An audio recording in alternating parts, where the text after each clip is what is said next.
चाय वाला, सब्जी वाला, समोसे वाला, ठेले वाला, ऑटो वाला, टैक्सी वाला, रिक्शा वाला, सबका व्यापार आप चौपट कर रहे हैं। क्यों लगाएंगे आप टैक्स? छोटे छोटे व्यापार, सब्जी वाले पे, चाय वाले पे आप अतिरिक्त भार डालने जा रहे हैं। और पहले आपने कहा डिजिटल इंडिया होना चाहिए, सारा व्यापार डिजिटली करिए, छोटे छोटे पेमेंट आप डिजिटली करिए।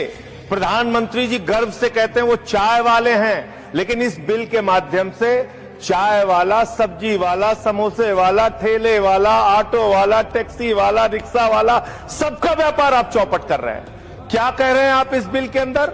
आप इस बिल में कह रहे हैं कि यूपीआई से जब आप पेमेंट करेंगे तो जो व्यापारी होगा, जो व्यापार कर रहा होगा, जिसके खाते में आप पैसा डालेंगे, उसके ऊपर हम टैक्स लगाएंगे। क्यों लगाएंगे आप टैक्स? छोटे छोटे व्यापार, सब्जी वाले पे, चाय वाले पे आप अतिरिक्त भार डालने जा रहे हैं।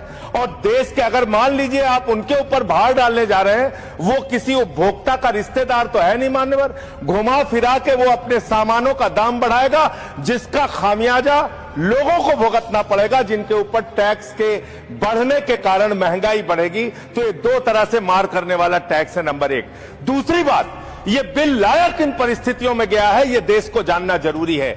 31 मार्च 2026 को जो यूनाइटेड स्टेट्स ट्रेड रिप्रेजेंटेटिव्स है, यूएसटीआर, इसने आपत्ति जताई कि हिंदुस्तान में यूपीआई पर जीरो टैक्स की वजह से हम लोग बर्बाद हो रहे हैं। तो ट्रंप के दबाव में भारत की संप्रभुता को गिरवी रख के ये बिल लाया गया है, इसलिए इस बिल के हम खिलाफ। मान्यवर, बहुत कम स्पीकर हैं, एक आध मिनट का समय मुझे और दे दीजिए। मान्यवर, आपका जो समय, विदेशी दबाव में भारत की संप्रभुता को गिरवी रख के आप ऐसा बिल ला रहे हैं जिसमें फॉरेन इन्वेस्टर्स